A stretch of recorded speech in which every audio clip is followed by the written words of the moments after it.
We will get started with Pi for Providers, a team from Chicago booth.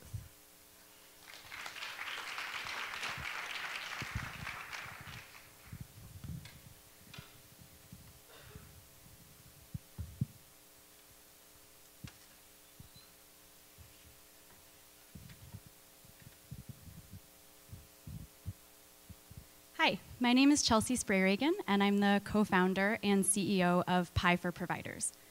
We use technology to help childcare providers build stronger businesses. Pi is a digital assistant that simplifies government programs so that providers can earn more revenue and spend less time on administrative work. I want to start today by telling you about Martinique, a Pi for Providers customer. Martinique operates a daycare business from her home, and every day she cares for 8 kids from 6 a.m. to 8 p.m. Martinique has a lot on her plate. She's a school bus driver, a chef, a social worker, a mother to her own kids. This woman is a superhero. And in particular, Martinique struggles to balance the demands of running a small business with the demands of caring for and educating children. Childcare providers like Martinique are mostly women, and they're disproportionately people of color and immigrants. They work long hours for extremely low wages that simply don't match the social import of the work that they do or the skills and experience that they bring to their jobs. On top of that, childcare providers have a heavy regulatory burden. When we launched the company over a year ago, we conducted in-depth interviews with over 40 providers. Over and over, we heard that government-mandated paperwork was the hardest part of providers' jobs, and the part they like least. And this is more than a headache. Providers fail to claim thousands of dollars every year, up to 36% of their annual income, in money that they're eligible for, but just not receiving. The work of childcare providers benefits their entire community. So as a society, this is exactly the setting where we should be encouraging entrepreneurship. But instead, we're putting up barriers. Pi for Providers is working to take those barriers down. Our software streamlines and automates childcare providers' government compliance. We help providers in 3 areas. First, we help them claim government subsidies. Second, we help them track business expenses. And third, we help them get and keep licenses and accreditation. The mock-up on the left shows our subsidy service. The subsidy is a government program that directly pays providers who serve low-income families. Martinique, for example, has 6 families on the subsidy. Each one of them has to reapply every year, which means filling out a 16-page PDF application and gathering personal documents for every adult in the child's household. And every family is on a different annual cycle.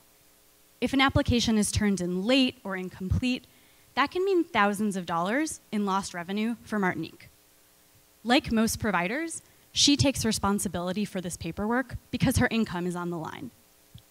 Pi for Providers reduces the burden of the subsidy program, and in doing so, makes it easier for providers to serve low-income families. When a provider like Martinique logs into the system, she sees a case management dashboard that helps her track the status of all of her subsidy cases and alerts her to urgent action items. This piece of the service also includes features like pre-filled forms and auto-submission. The middle mock-up shows our business expense tracking service. Today, many home-based providers don't track their business expenses at all, and thus they can't claim the hundreds or even thousands of dollars in tax deductions that they qualify for. We make it easy. When a provider makes a purchase for her business, she takes a picture of the receipt and sends it to us via text message or uploads it. And our system generates monthly and annual reports that she can easily forward to her accountant. Finally, in our licensing and accreditation service, providers access customized daily checklists that help them see everything they need to do to get and keep these credentials, which typically come with increased revenue. Providers can also store their records on our service so that they're ready for their surprise annual licensing inspection, rather than spending hours cramming every year. We reduce the stress of this experience and make it easier for providers to claim more credentials over time. People often ask us if providers have the technical skills to use our software. They do. Our customers are frequent internet users, though they rarely use business software. We're bringing business software into their workplace using best practices like being mobile first, integrating text messaging, and using iterative human-centered design. Our targeted intervention will be an important piece in building a better childcare economy. Our goal is to improve the conditions of childcare work so that more providers enter the market, stay there for longer, and ultimately serve more families, especially low-income families who pay with subsidies. Building a better childcare economy is a precondition to addressing so many other social issues, from the gender pay gap to setting up children for long-term success. We'll measure our social impact in two ways. First, we'll measure increases in providers' revenue by looking at subsidy dollars per provider over time. Second, we'll measure increases in families' access to care by looking at subsidy cases per provider over time. Our team is passionate about improving the daily lives of caregivers and the families they serve. We have a unique combination of business and public policy experience. We're specifically experienced in civic technology and helping families navigate government programs, including childcare providers. So we know how to overcome the unique challenges of the complex environment where we're working. And we're applying this expertise to help the 1.1 million businesses in the $41 billion childcare industry. Recently, the government doubled federal funding for childcare to $14.1 billion over the next 2 years alone, mostly for the subsidy. Yet only 15% of eligible children are enrolled in this program. So there's a huge opportunity to transfer billions of dollars to people who need them. And in doing so, to charge providers only a small share of the additional revenue that we help them generate. Demand for our service will only grow. Policymakers across the country are working to professionalize the early childhood field with new regulations. Today's providers need administrative support to help them meet these new requirements.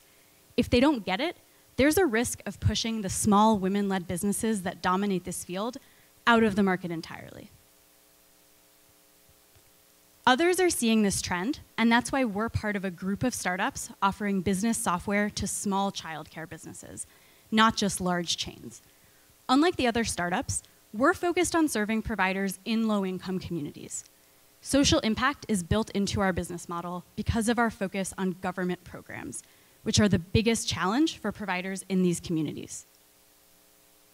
We'll directly charge providers a monthly subscription fee for the service. We'll also sell in bulk to a diverse group of enterprise partners, including unions, government agencies, and nonprofits. We have traction across all of these channels, including a free pilot with 40 small childcare businesses. We've received inbound leads in the past few weeks alone from 2 major nonprofits, 1 government agency, and 1 large daycare chain. To scale beyond this pilot group, we'll reach providers through 3 channels: digital media, the partnerships that I already mentioned, and referrals. Across all of these channels, we're reaching providers where they already go to get business help, and we're leveraging their dense social networks, both online and offline. Pi for Providers is projected to break even in September of 2019. The assumptions in this model are based on a mix of data from our pilot and data from comparable companies.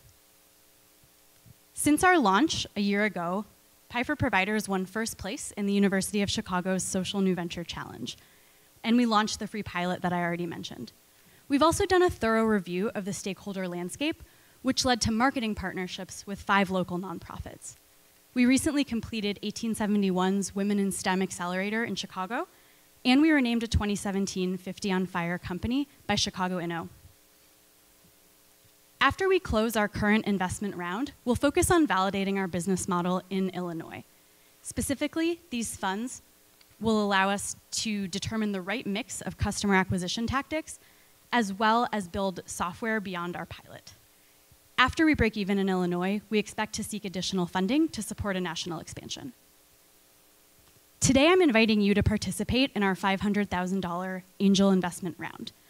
24% of these funds are already committed. We're proud of the support that we already offer our users. They're on the front lines of offering high-quality education to children, and their work generates huge social returns. Please join me, my team, and our customers in working to build a better childcare economy. Thank you.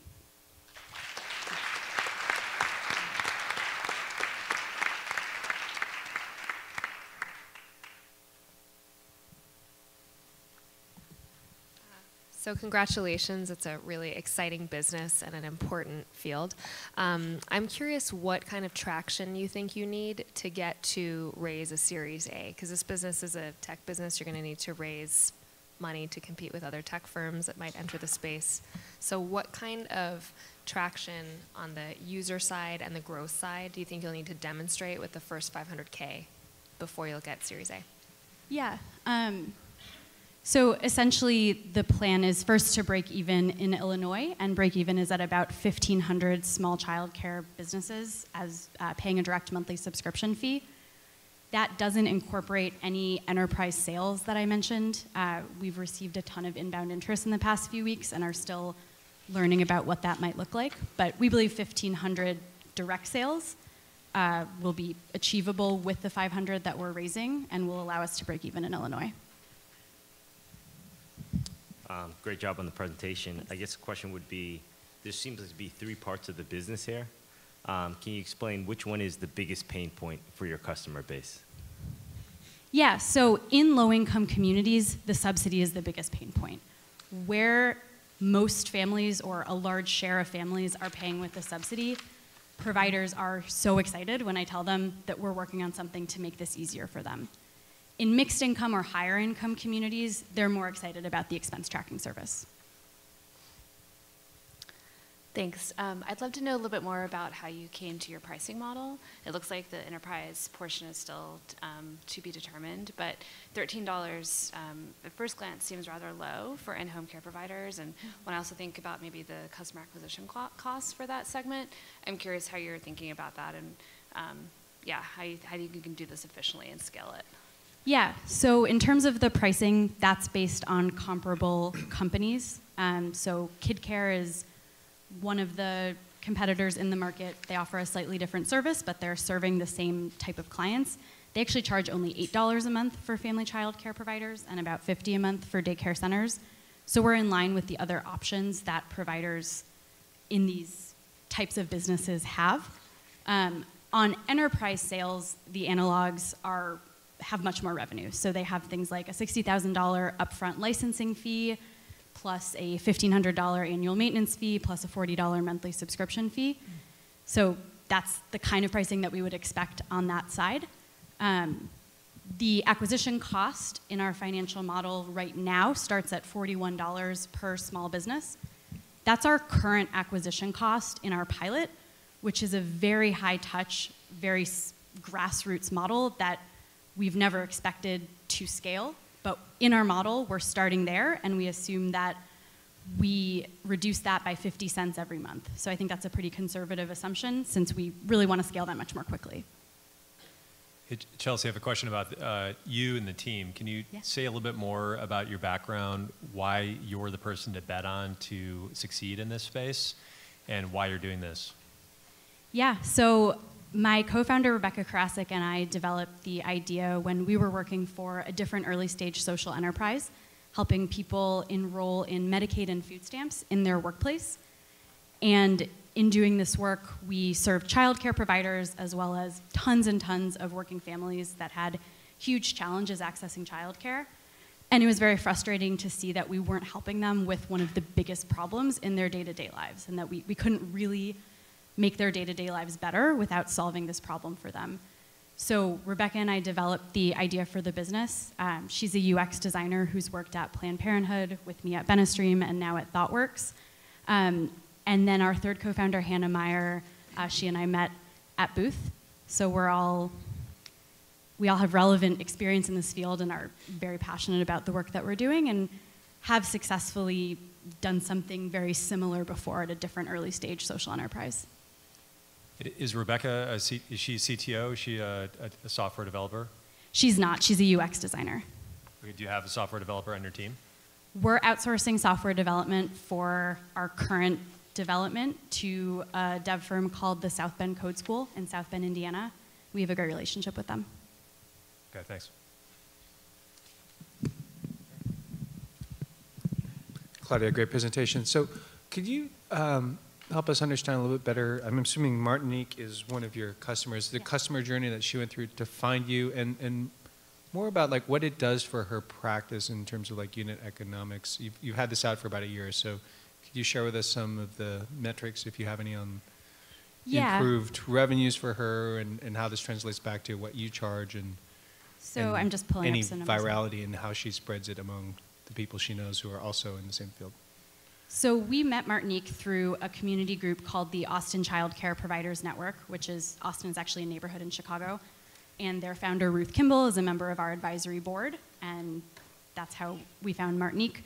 So she's a great example of the kind of dense social networks that providers have. It's not, I guess they technically have a website, but she'll spread the word by actually going to meetings in person and talking to other people that she works with. And as the primary salesperson at the company, I've seen this firsthand. When I've gone into provider groups, I've had providers interrupt me and start selling on my behalf, which is fantastic.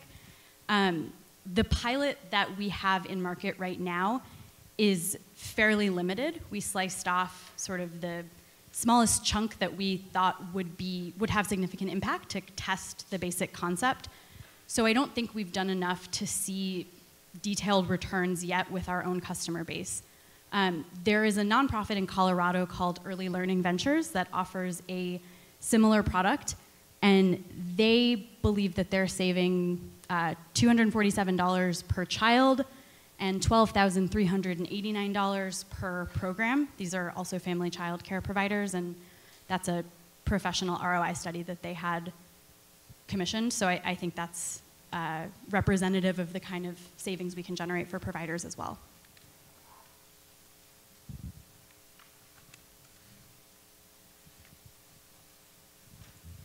Any other questions?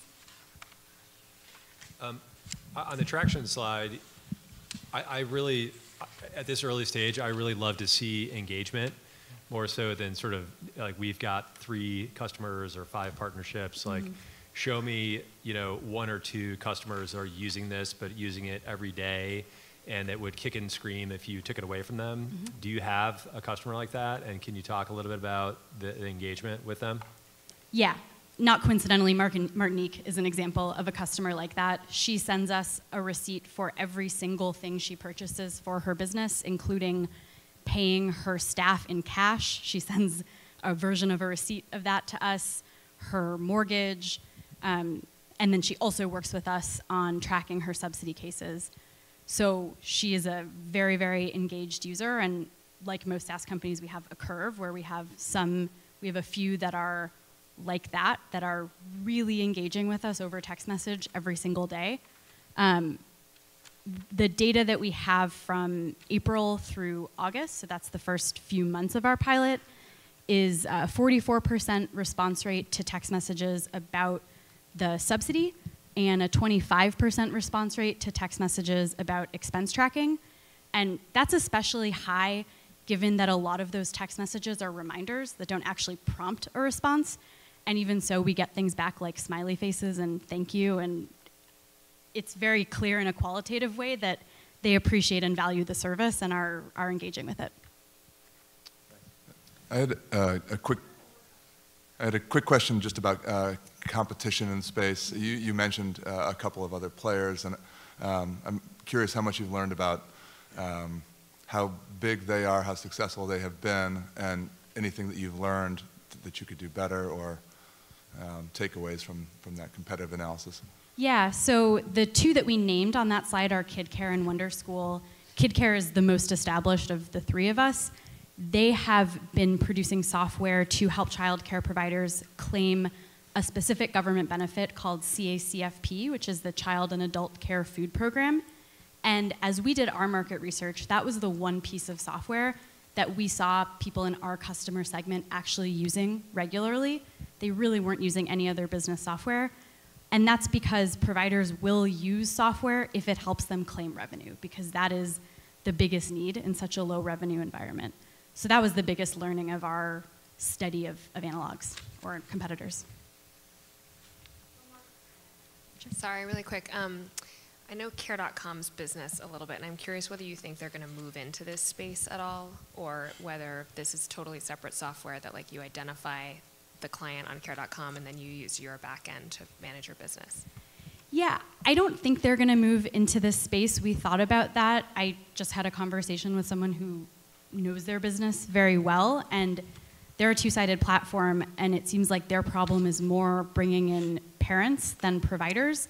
So they don't have a lot of need to attract providers from competitor sites. That being said, I think what we're doing is complex enough that if a company like that wanted to build it, they'd be more likely to partner or acquire us.